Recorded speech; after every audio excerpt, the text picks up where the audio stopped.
ಕನ್ನಡಿಗರ number 1 choice Kannada matrimony.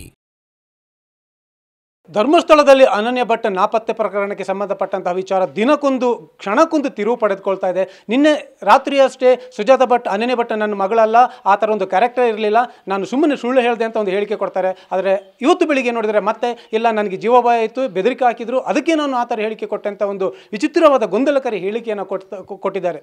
ಈ ವಿಚಾರಕ್ಕೆ ಸಂಬಂಧಪಟ್ಟ ಹಾಗೆ ಮಾತನಾಡಲಿಕ್ಕೆ ವಸಂತಿ ಅವರ ಸಹೋದರ ಮಾಳೆಟ್ಟಿರೋ ವಿಜಯ್ ನಮ್ಮ ಜೊತೆ ಇದ್ದಾರೆ. ಅವ್ರು ಏನು ಹೇಳ್ತಾರೆ ಕೇಳೋಣ ಬನ್ನಿ. ವಿಜಯ್ ಅವರೇ, ನಿನ್ನೆ ನೀವು ಗಮನಿಸ್ತಿರ್ತೀರಾ ಅವರು ಏನು ಹೇಳಿದ್ರು ಅನ್ನೋ. ಸುಜಾತ ಭಟ್ ರಾತ್ರಿ ಒಂಥರ ಹೇಳಿಕೆ ಕೊಡ್ತಾರೆ, ಬೆಳಿಗ್ಗೆದ್ದು ಮತ್ತೊಂದು ಉಲ್ಟಾ ಹೇಳಿಕೆ ಕೊಡ್ತಾರೆ.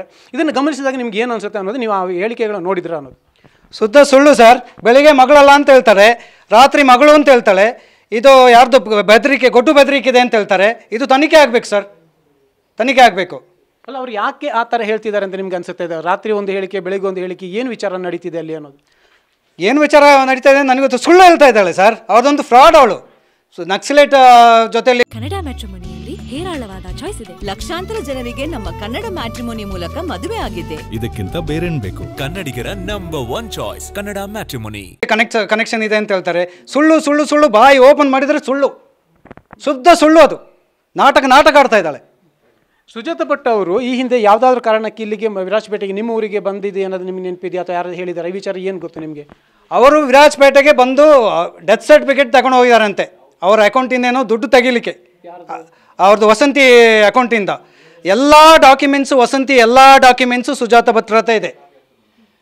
TC ಗಿಸಿ ಆಲ್ಬಮ್ ಪ್ರತಿಯೊಂದು ಅವರ ಬಗ್ಗೆ ತನಿಖೆ ಮಾಡಬೇಕು ಸರ್. ಆವಾಗಲೇ ಮಾತಾಡ್ತಾ ಮತ್ತೊಂದು ವಿಚಾರ ಅಂದರೆ, ಸುಜಾತ ಭಟ್ ಬಗ್ಗೆ ನನಗೆ ತುಂಬ ಡೌಟ್ಗಳಿದೆ. ಯಾಕಂತಂದರೆ ನಿಮ್ಮ ತಂಗಿಯ ಸಾವಿನ ವಿಚಾರದಲ್ಲಿ ನಿಮಗೆ ಇವಾಗಲೂ ಕೂಡ ಡೌಟ್ ಇದೆ. ಅವತ್ತು ನ್ಯಾಯ ಸಿಕ್ಕಿರಲಿಲ್ಲ, ಮತ್ತೆ ತನಿಖೆಗೆ ಒಳಪಡಿಸಬೇಕು. ಯಾಕೆ ಆ ಥರ ಹೇಳ್ತೀರಿ ಅನ್ನೋದು?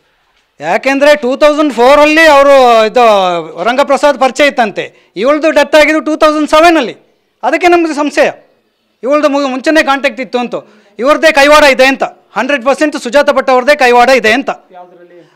ನಮ್ಮ ತಂಗಿ ಇದು ಸಾವಲ್ಲಿ ಅಲ್ಲ, ಕೈವಾಡ ಇದೆ ಅಂತಂದರೆ ಈಗ ಸುಜಾತ ಭಟ್ಗೂ ನೀವು ವಾಸಂತಿಗೂ ಏನು ಅಲ್ಲಿ ಲಿಂಕ್ ಇತ್ತು, ಸಂಬಂಧ ಇತ್ತು, ಪರಿಚಯ ಇತ್ತು ಅನ್ನೋದು ಯಾವುದು ಕೂಡ ಸ್ಪಷ್ಟತೆ ಇಲ್ಲ. ನಿಮಗೆ ಏನಾದರೂ ಸ್ಪಷ್ಟತೆ ಇದೆಯಾ? ಅಂದರೆ ಶ್ರೀವತ್ಸ ಭಟ್ ಯಾರಿದ್ದಾರೆ, ವಸಂತಿ ಅವರ ಗಂಡ, ಅವರಿಗೂ ಸುಜಾತ ಭಟ್ಗೆ ಏನು ಸಂಬಂಧ ಇತ್ತು? ಏನಾದರೂ ನಿಮಗೆ ಫ್ಯಾಮಿಲಿ ಲೆವೆಲ್ ಏನೋ ಲಿಂಕ್ ಇತ್ತಾ ಗೊತ್ತಲ್ಲ? ನಮಗೆ ಏನು ಹೇಳ್ಕೊಳ್ಳಿಲ್ಲ, ಅದ್ರ ಬಗ್ಗೆ ಏನು ಹೇಳ್ಕೊಳ್ಳಿಲ್ಲ.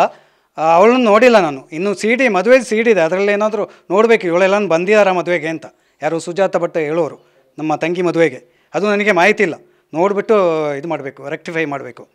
ಅಂದರೆ ಈಗ ವಾಸಂತಿ ಸಾವಿನ ತನಿಖೆಯನ್ನು ಮತ್ತೆ ನೀವು ತನಿಖೆ ಮಾಡಿ ಅಂತ ಸರ್ಕಾರಕ್ಕೆ ಆಗ್ರಹ ಮಾಡ್ತಾ ಇದ್ದೀರಿ? ಹೌದು, ಮತ್ತೆ ಸರ್ಕಾರಕ್ಕೆ ಆಗ್ರಹ ಮಾಡ್ತಾ ಇದ್ದೀನಿ ನಾನು, ತನಿಖೆ ಆಗಬೇಕು ಅಂತ.